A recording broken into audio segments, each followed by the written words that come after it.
Bismillahirrahmanirrahim. Assalamualaikum warahmatullahi wabarakatuh. Alhamdulillahilladzi bi ni'matihi tatimmus shalihat.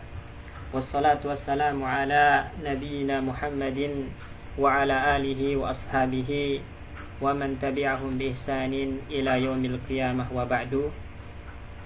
Ikhwatal iman, a'azzani Allah wa iyyakum. Insyaallah siang hari ini kita akan lanjutkan kembali membaca kitab Haqiqatul Iman wa Bid'ul Irja' fil Qadimi wal Hadis karya Syekh Dr.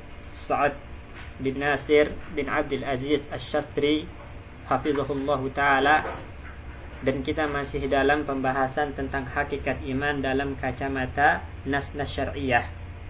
Kemudian kita masuk pada perkataan muallif di sini.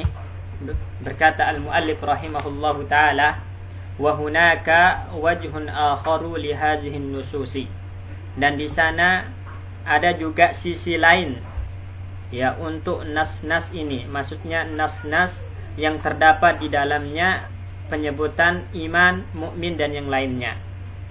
Huwa, kata Syekh, annal islam wal imana idza ijtama'a fussira kullun minhuma bima'nan mughayirin li ma'nan al-akhari, yaitu apabila Islam dan iman disebutkan secara bersamaan, maka setiap dari keduanya itu memiliki makna yang berbeda satu sama lain. Dan ini adalah merupakan kaidah yang sering disebutkan oleh para ulama, idza ijtama'a iftaraqa wa iza iftaraqa ijtama'a. Apabila mereka disebut bersamaan maka maknanya berbeda, dan apabila disebut berpisah maka maknanya sama. Ya, jadi iman dan Islam apabila disebut bersamaan dalam satu nas, maka setiap dari keduanya, maksudnya iman memiliki makna yang berbeda dengan Islam, begitupun Islam memiliki makna yang berbeda dengan iman. Kama fi hadis Jibril, sebagaimana dalam hadis Jibril alaihi salam, haitsu fassara an-nabiy sallallahu alaihi wasallam al-islam bil a'malil zahirati, ya, yang mana dalam hadis Jibril Nabi sallallahu alaihi wasallam menafsirkan Islam dengan amalan-amalan zahirah, amalan-amalan yang nampak. Dan juga Nabi sallallahu alaihi wasallam menafsirkan iman dalam hadis Jibril dengan amalan-amalan qalbiyah atau amalan-amalan batin yang tidak nampak.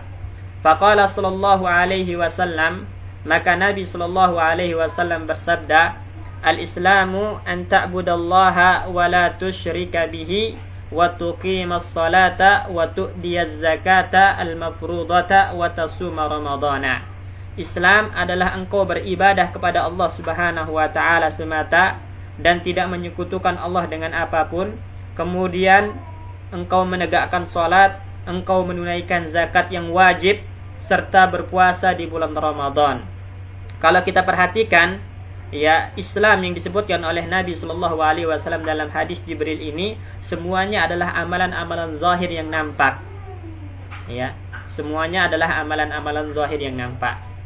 Wa fassara al-imana bil imani bil usulil khamsati, dan Nabi sallallahu alaihi wasallam menafsirkan iman dengan iman terhadap rukun yang 5 atau pondasi yang 5. Ya, rukun iman yang 5, yaitu al-imanu an tu'mina billahi wa malaikatihi wa biliqaihi wa tu'mina bil ba'si.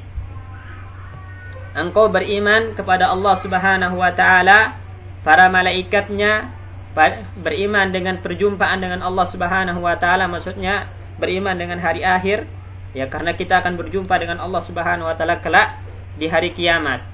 Dan yang namanya muqtadal liqa, ihwan, yang namanya perjumpaan, maka mengharuskan adanya muayanah, adanya tatap muka, ya, melihat orang yang kita jumpai. Maka di sini terdapat faedah bahwasannya ketika kita liqa, berjumpa dengan Allah Subhanahu wa taala, maka kita akan melihat Allah Subhanahu wa taala dengan mata kepala kita. Dan itu adalah merupakan nikmat surga yang paling afdal daripada nikmat-nikmat yang lain. Dan itu adalah merupakan tujuan setiap orang-orang yang beribadah kepada Allah Subhanahu wa taala agar bisa berjumpa dan melihat Allah Subhanahu wa taala di surga. wa tu'mina bil ba'si, dan juga beriman dengan hari kebangkitan.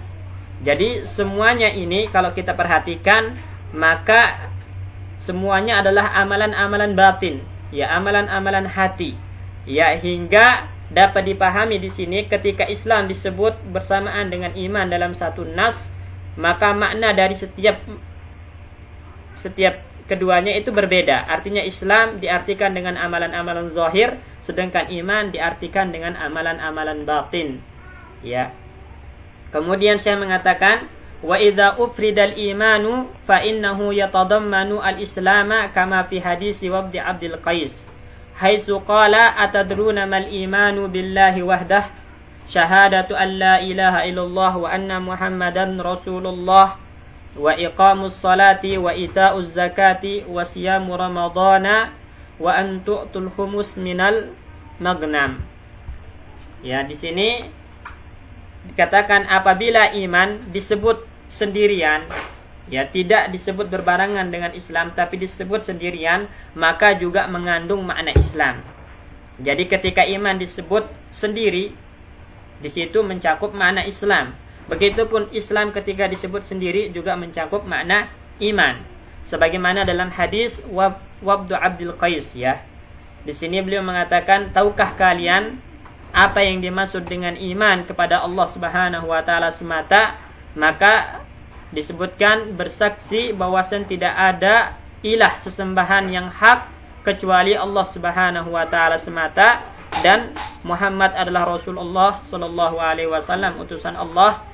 Kemudian menegakkan salat, membayar zakat, puasa Ramadan, dan memberikan 1/5 dari ghanimah. Ya, menunaikan 1/5 dari ghanimah. Jadi semuanya di sini kalau kita perhatikan, ya, ada amalan-amalan zahir di situ, yaitu misalnya iqamus shalah, ita'uz zakat, siyamu Ramadan, ya, menunaikan 1/5 dari ghanimah, semuanya adalah amalan-amalan zahir, ya, namun dinamakan iman, ya, karena iman disebut sendirian dalam hadis ini, maka mencakup juga Islam yang merupakan amalan-amalan zahir ketika disebut sendirian, bersamaan, afwan. Ya, intinya iman ketika disebutkan sendirian maka juga mengandung makna Islam. Begitupun Islam ketika disebut sendirian mengandung makna iman. Namun ketika keduanya disebut bersamaan maka memiliki makna yang berbeda. Islam dimaknai dengan amalan zahir, sedangkan iman dimaknai dengan amalan-amalan batin. Ya, kaidahnya idza jtama'a iftaraqa wa idza iftaraqa ijtama'a. Apabila mereka disebut berbarengan, ya, maka maknanya berbeda. Apabila disebut terpisah, maka maknanya menyatu, ya, maknanya menyatu. Kemudian saya mengatakan di sini, wa dalalatu lafzil imani ala hadhil ma'ani as-salasati mithlu dalalati lafzis salati wal haji. Ya, dalalah lafzul iman terhadap makna yang tiga ini, maksudnya makna yang tiga yang telah dipelajari sebelumnya, itu seperti dalalah lafaz salat dan haji. Ya, terkadang tutlaku alal fi'li zahir. Terkadang lafaz salat, lafaz haji itu dimutlakan untuk perbuatan zahir. Hatta fi'lul munafikina atau hatta fi'lil munafikina wal mura'in. Hingga atau bahkan perbuatan orang-orang munafik dan orang-orang riya itu pun juga dinamakan salat, karena yang dilihat zahirnya. Yang dilihat zahirnya tetap dinamakan salat. Ya, kama qala ta'ala, sebagaimana Allah Subhanahu wa taala, wa idza qamu ila sholati qamu kusala. Apabila mereka orang-orang munafik itu mendirikan salat, maka mereka mendirikannya dengan penuh rasa malas.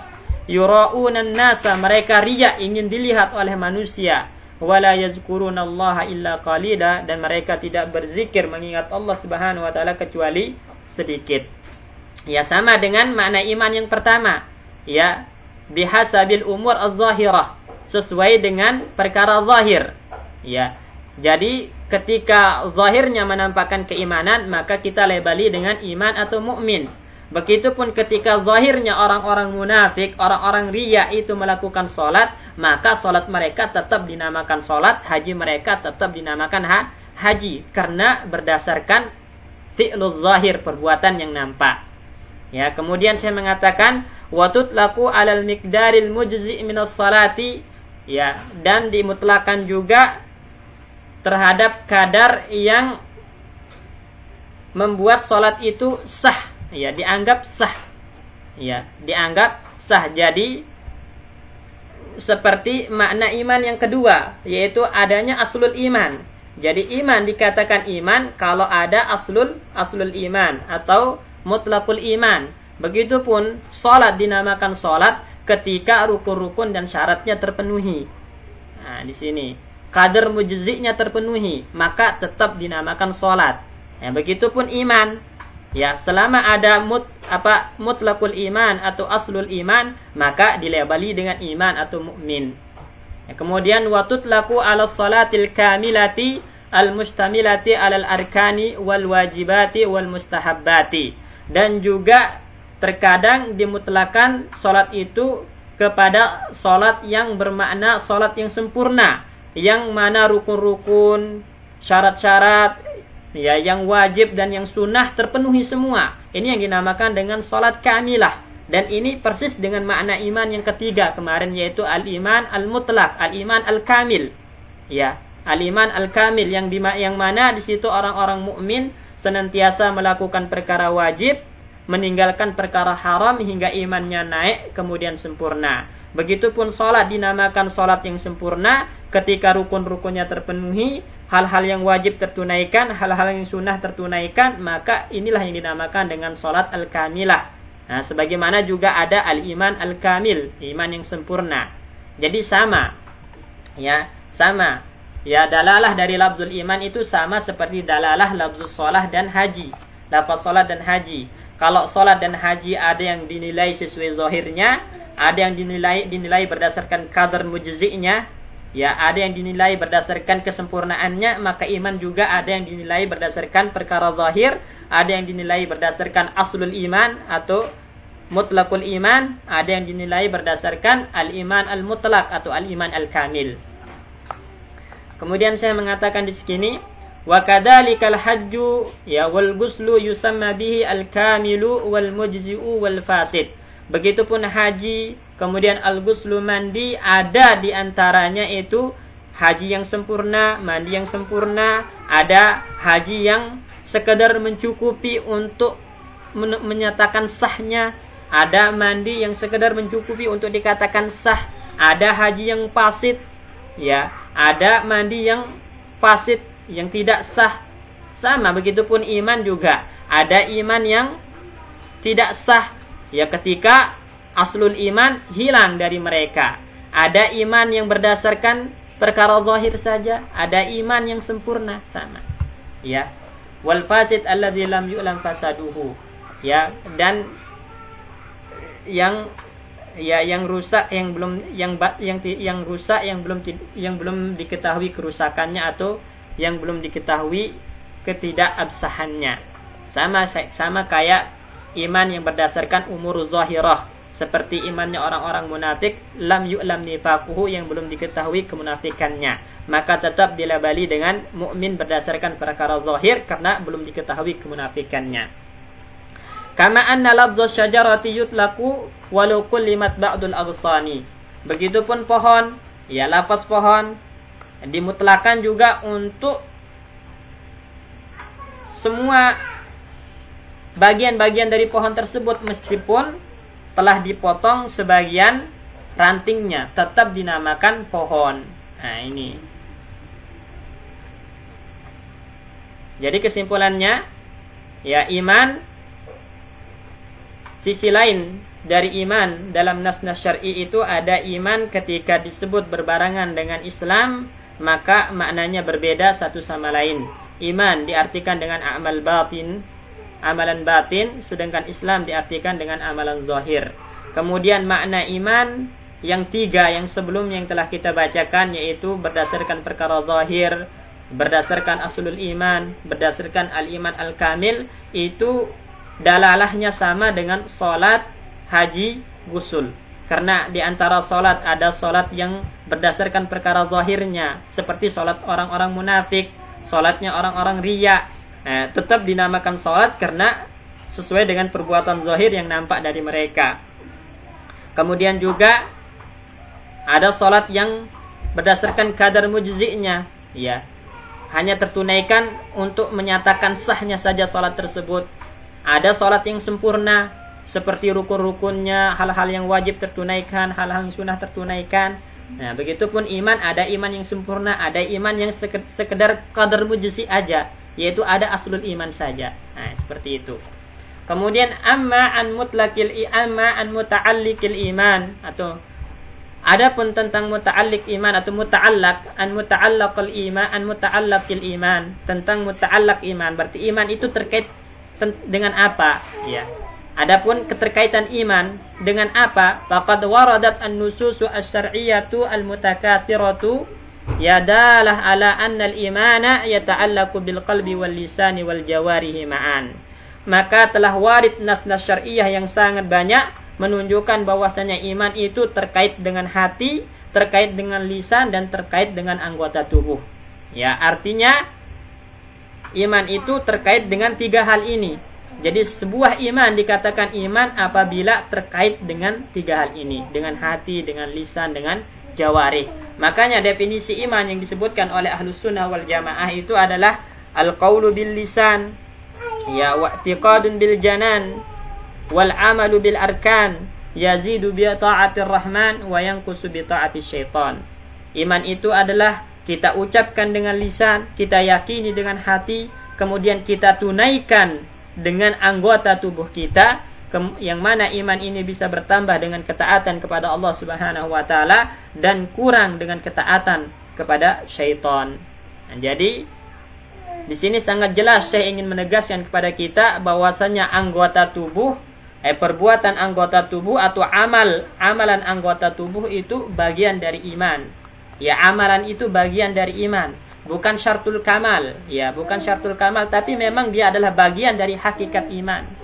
Makanya Allah Subhanahu wa taala mengatakan, "Wa ma kana Allah liyudhi'a imanakum." Allah Subhanahu wa taala tidak akan menyia-nyiakan iman kalian. Maksudnya tidak akan menyia-nyiakan salat kalian. Allah menamakan salat dengan iman, yang mana salat itu adalah amalan. Ya, amalan anggota tubuh. Ini menunjukkan amalan itu adalah merupakan bagian dari hakikat iman yang tidak bisa dipisah, ya, yang tidak bisa dipisah. Ketika amalan tidak dimasukkan dalam kategori iman, maka ini fatal. Ya, ini fatal. Dan inilah mazhabnya orang-orang Murji'ah. Fawaradat nususun tadullu ala annahu yata'allaqu bil qalbi. Maka ada nas yang menunjukkan bahwasanya iman itu punya keterkaitan dengan hati. Qala ta'ala, seperti firman Allah Subhanahu wa taala, "Walamma yadkhulul imanu fi qulubikum." Ya. Dan iman itu belum masuk dalam hati kalian. Artinya iman itu ada keterkaitan dengan hati. Seseorang dikatakan iman atau mukmin ketika iman itu ada dalam hati mereka. Ya, ini. Makanya Allah nafikan iman dari mereka karena iman itu belum terwujud dalam hati mereka. Ini menunjukkan iman punya keterkaitan atau hubungan dengan hati. Wa qala, dan Allah Subhanahu wa taala berfirman, kataba fi qulubihimul imana. Allah Subhanahu wa taala telah tetapkan di hati mereka iman. Ini menunjukkan iman itu ada hubungannya dengan hati. Wa qala walam tu'min qulubuhum, dan hati-hati kalian belum beriman. Nah, ini menunjukkan iman punya hubungan dengan hati. Artinya iman itu adalah bil qalbi, yang pertama dengan hati. Kemudian waradat kama waradat nususun annahu yata'allaqu bil lisan. Begitupun ada nas-nas yang menunjukkan bahwasanya iman itu punya keterkaitan dengan lisan. Di samping keterkaitannya dengan hati, juga pada saat yang bersamaan iman itu berkaitan dengan lisan. Ya, punya keterkaitan dengan lisan. Qala ta'ala, Allah Subhanahu wa taala berfirman, warasihuna fil ilmi, ya, orang-orang yang kokoh ilmunya, yaquluna amanna bih, mereka mengatakan kami beriman. Iqrar, jadi mereka mengungkapkan iman itu dengan lisan mereka. Yaquluna amanna, mereka mengatakan kami beriman dengan ayat-ayat Allah Subhanahu wa taala. Kullun min indi rabbina, semuanya dari sisi Rabb kami. Nah, syahidnya adalah yaquluna amanna bih, mereka mengatakan kami beriman. Berarti Iman itu punya keterkaitan dengan lisan. Dan qaul itu amalul lisan. Qaul itu adalah perbuatannya lisan. Hingga dapat dikatakan di sini kalau iman itu punya keterkaitan dengan lisan. Artinya iman itu harus dinyatakan dengan lisan. Sebagaimana orang-orang yang kokoh ilmunya menyatakan dengan lisan mereka, amanna bih, kami beriman dengannya. Wa qala, Allah Subhanahu wa taala berfirman, innama kana qaulal mu'minina idza du'u ila Allahi wa rasulihi liyahkuma bainahum an yaqulu sami'na wa ata'na wa ulaika humul muflihun. Sesungguhnya ucapan orang-orang yang beriman, orang-orang mukmin ketika diseru kepada Allah dan Rasulnya untuk berhukum ya dengan hukum Allah dan Rasulnya di antara mereka, ayyaqulu, nah ini ucapan orang-orang beriman, maka mereka mengatakan sami'na wa ata'na, kami dengar dan kami taati, wa ulaika humul muflihun, dan itulah orang-orang, dan mereka lah orang-orang yang selamat, ya orang-orang yang beruntung. Jadi syahidnya di sini ayyaqulu sami'na wa ata'na. Ya, jadi iman mereka harus dinyatakan dengan lisan, maka mereka mengatakan sami'na wa ata'na. Ya, sami'na wa ata'na. Kemudian juga waradat nususun tadullu ala ta'alluqil imani bi a'malil jawarihi. Ya, ada nas-nas yang menunjukkan keterkaitan iman dengan amal-amalan jawarih, amalan-amalan anggota tubuh. Ya, di samping iman itu harus diyakini dengan hati, kemudian dinyatakan dengan lisan, maka pada waktu yang bersamaan juga harus ditunaikan dengan anggota tubuh. Ya, dan nas-nasnya ada di sini. Qala ta'ala, Allah Subhanahu wa taala berfirman, ittaqullaha, bertakwalah kalian kepada Allah Subhanahu wa taala, wa dharu ma baqiya minar riba in kuntum mu'minin, dan tinggalkanlah apa yang tersisa dari perbuatan riba jika kalian benar-benar mukmin. Jadi at-tarku, meninggalkan sesuatu itu termasuk fi'lun, perbuatan, dan itu adalah perbuatan anggota tubuh. Kemudian Allah katakan in kuntum mu'minin, jika kalian benar-benar orang beriman. Di sini Allah mengkaitkan iman mereka dengan perbuatan meninggalkan riba. Artinya amalan jawarih, amalan anggota tubuh itu juga bagian dari iman. Ya, wa qala ta'ala, Allah Subhanahu wa taala berfirman, fattaqullaha wa aslihu dzata bainikum, bertakwalah kalian kepada Allah Subhanahu wa taala dan perbaikilah hubungan antara kalian, wa atiullaha wa rasulahu, dan taatilah Allah dan Rasulnya, in kuntum mu'minin, jika kalian adalah orang-orang yang beriman. Ya, di sini semuanya adalah perbuatan anggota tubuh, ya. Perbuatan anggota tubuh. Ya, memperbaiki hubungan satu sama lain, mentaati Allah dan Rasulnya, ya, menjalankan perintah Allah, meninggalkan larangan Allah, menjalankan perintah Rasul, meninggalkan larangan Rasul, itu semua perbuatan anggota tubuh. Dan Allah kaitkan semua perbuatan tersebut dengan iman. Makanya Allah katakan in kuntum mu'minin, jika kalian benar-benar orang beriman. Di sini Allah mengkaitkan dalam ayat ini perbuatan-perbuatan anggota tubuh dengan iman. Berarti